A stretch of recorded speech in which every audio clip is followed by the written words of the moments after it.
Good morning students. आज हम applied mechanics में चैप्टर 3 मोमेंट्स में थ्योरी पढ़ेंगे मोमेंट्स की, जो कुछ इस तरीके से है।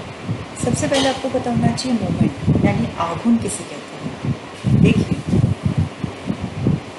ओ पॉइंट पर अगर कोई ऑब्जेक्ट हिंज्ड है और ये ओ पॉइंट के पारित अच्छे से घूम सकता है। अब इस पर अगर कोई बल F लग रहा है जिसकी क्रिया रेखा O पॉइंट से होकर नहीं गुजरती, यानी F जो बल लग रहा है उसकी क्रिया रेखा O पॉइंट के लंबवत है, परपेंडिकुलर है। ठीक है, देखिए क्रिया रेखा है F पॉइंट की AB और O पॉइंट है यहाँ पर। अब किसी ऑब्जेक्ट को हमें O पॉइंट के पारित घुमाना है तो हम क्या करेंगे, F फोर्स लगाएंगे। ठीक है, जब हम F फोर्स लगाएंगे तो वो ऑब्जेक्ट इस तरीके से O पॉइंट के पारित घूमेगा, यानी एंटी क्लॉकवाइज और क्लॉकवाइज, यानी दक्षिणावर्त और वामावर्त कैसे भी घूम सकता है। अब आप और इस बल को जो कि ऑब्जेक्ट को यानी पिंड को O बिंदु के पारित घुमाएगा, इसे हम बोलेंगे आघूर्ण यानी मोमेंट। क्लियर? तो आघूर्ण बेसिकली क्या हुआ, आघूर्ण हुआ ये बल जो इस ऑब्जेक्ट को ओ बिंदु के पारित घुमा रहा है, वो बल मल्टीप्लाई बाय न्यूनतम दूरी यानी ओ बिंदु से F फोर्स की क्रिया रेखा की जो दूरी है, जैसे कि हम यहाँ पे किससे दर्शा रखा है, P, उसके गुणनफल के बराबर होगा। मीन्स अगर आप यहाँ देखें, F का O के पारित आघूर्ण, F फोर्स का O के पारित आघूर्ण कितना हो गया, बल मल्टीप्लाई बाय न्यूनतम दूरी, यानी F मल्टीप्लाई बाय न्यूनतम दूरी जो कि क्या है, P। क्लियर? तो ये होता है आघूर्ण। ऐसे आप किसी भी बल का आघूर्ण निकाल सकते हैं। आघूर्ण बेसिकली वह फोर्स होता है जो किसी ऑब्जेक्ट को किसी एक पर्टिकुलर बिंदु के पारित घुमाता है। क्लियर? तो आघूर्ण हो गया बल मल्टीप्लाई बाय न्यूनतम दूरी। इसमें एक जो पॉइंट है वो बहुत ज़्यादा काम का है, वो ये है कि इसमें जो दूरी होगी, जो कि आप देख रहे हैं P, जिसे हमने P कहा है, ये दूरी हमेशा बल के लंबवत होगी, तभी आघूर्ण आएगा। अगर ये दूरी बल के लंबवत नहीं होगी तो आघूर्ण आपका क्या होगा, 0। क्लियर? जैसे कि अगर आप देखें गेट होता है, गेट में हिंज्ड होती है। अगर आप गेट को बिल्कुल पास से ओपन करेंगे तो क्या होगा, वो गेट नहीं खुलेगा। इसलिए गेट की हिंज से जहाँ आपकी कुंडी होती है यानी लैच होता है, उसे आप ओपन करते हैं, उसमें एक दूरी होती है जिसे हम क्या बोलते हैं, P। क्लियर? तो वो हिंज्ड होती है यहाँ पर, और आप इसको इमेजिन कीजिए, ये आपका गेट है, तो ये आपकी हिंज्ड है, ये गेट जो आपका जितना बड़ा है, और आप यहाँ से गेट को ओपन कर रहे हैं। क्लियर? और अगर जैसे जैसे ये दूरी कम होती जाएगी वैसे वैसे आपको गेट खोलने में दिक्कत होगी। क्लियर? तो ये होता है आघूर्ण। नेक्स्ट है आघूर्ण की इकाई। जैसा कि हमने पढ़ा, आघूर्ण होता है बल और न्यूनतम दूरी, यानी बल और दूरी का गुणनफल। और वैसे आप इसे न्यूनतम दूरी से ज़्यादा अच्छा, अगर आप इसे लंबवत दूरी बोलेंगे तो आपको हमेशा याद रहेगा कि हमें परपेंडिकुलर डिस्टेंस लेना है जो फोर्स की लाइन ऑफ एक्शन है उससे। तो आघूर्ण की इकाई क्या होती है, आघूर्ण की इकाई होगी, फॉर्मूले से आप किसी भी क्वांटिटी की इकाई निकाल सकते हैं। जैसे कि इसका अगर आप देखें, मोमेंट का फॉर्मूला है फोर्स मल्टीप्लाई बाय डिस्टेंस, यानी बल और दूरी का गुणनफल।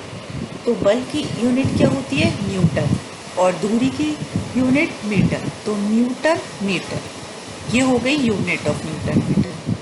अब अगर हम साइन कन्वेंशन पढ़ें तो देखिए,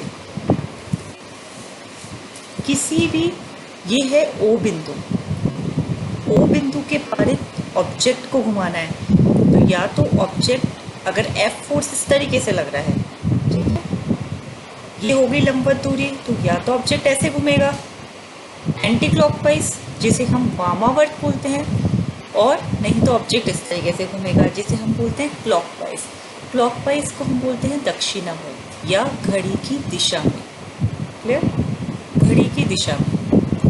अब अगर आप देखें, जब कोई भी ऑब्जेक्ट यहाँ पर फोर्स लग रहा है, यानी राइट हैंड साइड में ये लंबवत दूरी हो गई, तो ये जो घुमाव है इसे हम बोलते हैं एंटी क्लॉकवाइज, घड़ी की विपरीत दिशा में, वामावर्त। तो अगर इस बल के कारण जो भी आघूर्ण आएगा ओ बिंदु के पारित, वो क्या होगा? पॉजिटिव। मतलब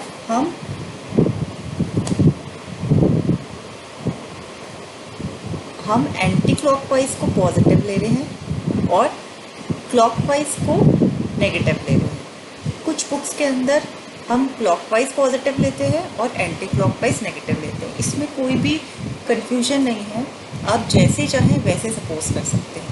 आप चाहें तो क्लॉकवाइज पॉजिटिव ले सकते हैं और एंटी क्लॉकवाइज नेगेटिव। क्लियर? तो इसमें कोई इशू नहीं है। हम भी ये साइन कन्वेंशन में आपको जो भी न्यूमेरिकल्स कराऊंगी उनमें ये साइन कन्वेंशन चेंज कर करके बताऊंगी। जैसे यहाँ पर ये एंटी क्लॉकवाइज है, सॉरी ये क्लॉकवाइज है, तो इसमें आप इसे पॉजिटिव ले लेंगे और इसको नेगेटिव। क्लियर? नेक्स्ट है रिजल्टेंट मोमेंट, यानी परिणामी आघूर्ण। अगर आपको परिणामी आघूर्ण निकालना है, सपोज कीजिए 4 बल दे रखे हैं, हर बल के कारण एक आघूर्ण होगा और 4 बलों के कारण 4 आघूर्ण हो जाएंगे। इसी तरीके से अगर ये 6 बल होते तो 6 आघूर्ण हो जाते। तो परिणामी आघूर्ण क्या होगा? जैसे परिणामी बल आप निकालते थे, 4 बल का परिणामी बल अगर 5 + 5 + 5 + 5 न्यूटन बल है, तो 4 बलों का परिणामी बल कितना निकालते थे आप? 20। इस तरीके से अब परिणामी आघूर्ण आपको निकालना है, तो बस आप इसमें साइन कन्वेंशन फॉलो करेंगे और सबका योग ले लेंगे। जैसे कि मैंने यहाँ बता रखा है, F1, F2, F3, F4, हर बल के कारण एक एक आघूर्ण निकालिए और इसके अंदर जो भी आपकी साइन कन्वेंशन है उसको निकालेंगे और उनका योग ले लेंगे, यानी सम ले लेंगे, तो वो हो जाएगा परिणामी आघूर्ण ओ बिंदु के पारित। जैसे सपोज कीजिए अब यहाँ पर ऑब्जेक्ट ओ बिंदु के पारित ही घूम रहा है, F1 फोर्स है। F1 फोर्स की दूरी O पॉइंट से कितनी है? D1, ये लंबवत दूरी है। और ये O के पारित कैसे घुमाएगा किसी भी ऑब्जेक्ट को? देखिए एंटी क्लॉकवाइज, ठीक है। तो यहाँ पे एंटी क्लॉकवाइज क्या लिया है? पॉजिटिव, इसलिए F1 × D1 और ये पॉजिटिव है। नेक्स्ट आप देखिए F2, ये O बिंदु के पारित कैसे घूम रहा है? क्लॉकवाइज। क्लॉकवाइज यहाँ पे क्या लिया है? नेगेटिव, तो -F2 D2। इसी तरीके से आप F3 देखिए, ये O बिंदु है, ये F3 है। अब अगर आप इसको घुमाएंगे तो ये कैसे घूमेगा? जहाँ पे एरो का टिप है उसको आप आगे से घुमाएंगे, पीछे से तो घुमाएंगे नहीं, तो आगे से जब आप घुमाएंगे देखिए कैसे घूमेगा। मैं आपको वापस से बताती हूँ, F3 इस तरीके से घूमेगा। अगेन ये क्या हो गया? F3 कैसे घूम रहा है? क्लॉकवाइज, तो ये हो गया पॉजिटिव। फिर आप देखिए F4 अगेन एंटी क्लॉकवाइज, तो ये नेगेटिव। तो बल मल्टीप्लाई बाय परपेंडिकुलर डिस्टेंस या बल और लंबवत दूरी का गुणनफल, तो ये हो गया परिणामी आघूर्ण। क्लियर?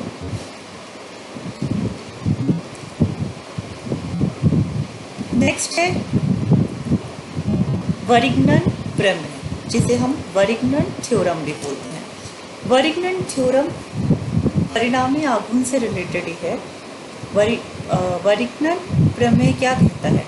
परिणामी बल का आघूर्ण दो बलों के समतल में स्थित किसी बिंदु के पारित उनके आघूर्णों का बीजीय योग उसी बिंदु के पारित उनके परिणामी के आघूर्ण के बराबर होता है।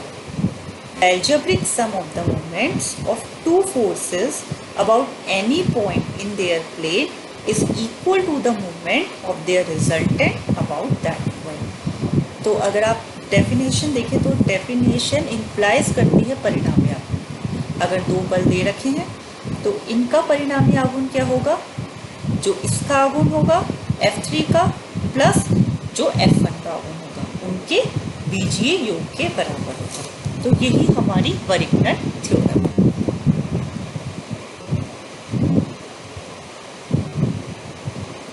नेक्स्ट है